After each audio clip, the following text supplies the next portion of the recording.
हाय, माझं नाव चेतना आहे. आता आपण समोसा बनवणार आहोत. त्यासाठी आपण एका वाडग्यात 2 वाटी मैदा घेतलेला आहे. त्याच्यामध्ये 2 चमचे तूप, अर्धा चमचा ओवा आणि थोडंसं मीठ टाकलेलं आहे. आता आपण हे मिक्स करणार आहोत. तूप आपल्याला साधंच घ्यायचं आहे, ना की गरम. मूठ झाली म्हणजे समजायचं आपलं पीठ तयार आहे. आता आपण जे अर्धा तास पीठ भिजवलं होतं आपण ते बघूया. अर्धा तास पीठ चांगलं भिजलेलं आहे. त्यासाठी आता आपण समोसासाठी लागणारी भाजी त्याची आपण तयारी करूया. इथे मी 1.5 चमचे तेल टाकलेलं आहे. त्यामध्ये आता मी टाकणार आहे कढीपत्ता.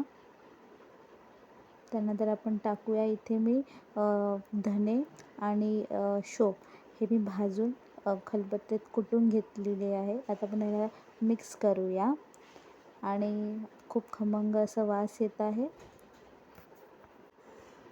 आपण त्याच्यामध्ये 1 चमचा लाल तिखट टाकूया, अर्धा चमचा तिखट आणि आता मी मिक्स करून घेऊया. त्याच्यामध्ये मी इथे फ्रोझन मटार टाकलेले आहे, ते पण आपण तेलात चांगले परतवून घेऊया. वा, खूप छान वास येत आहे. आता आपण इथे जे बटाटे शिजवून घेतले होते, 3 बटाटे मी इथे शिजवून घेतलेले आहे, हे आपण आता त्याच्यामध्ये टाकूयात.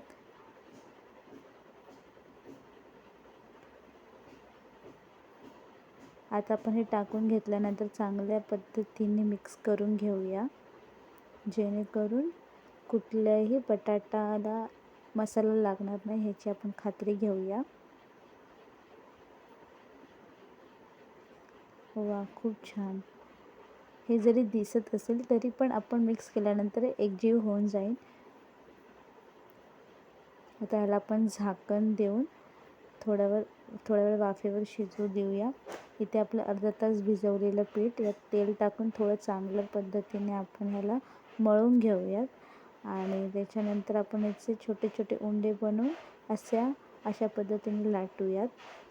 तुम्ही पाहू शकता आपण अर्धा तास ठेवल्यामुळे पिठाला कुठेही चिरा पडत नाही आहेत. आता आपण ह्याला आपण चपाती लाटतो त्या प्रकारे आपण ह्याला चांगल्या पद्धतीने लाटून घेऊयात. इथे तुम्ही पाहू शकता मी खूप अशी मोठी पण नाही केली आहे. असं मीडियम पद्धतीने आपण चपाती फुंकी करतो त्या पद्धतीने आपण करूयात.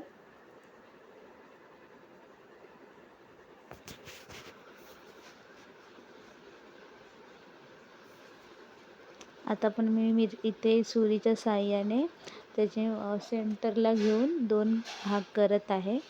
आपण एक साईडला पाणी लावूयात आणि याला समोसेचा आकार देऊयात. तुम्ही पाहू शकतात मी कसा दिलेला आहे आकार.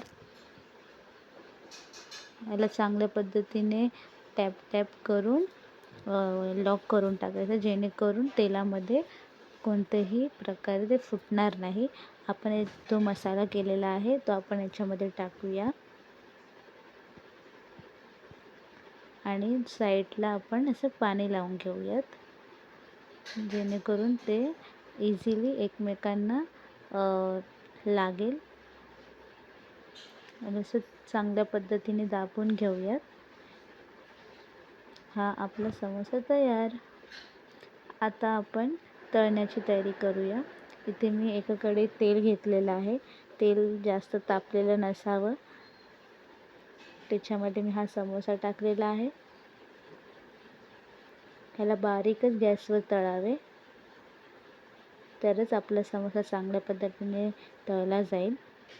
हे पहा, आपले समोसे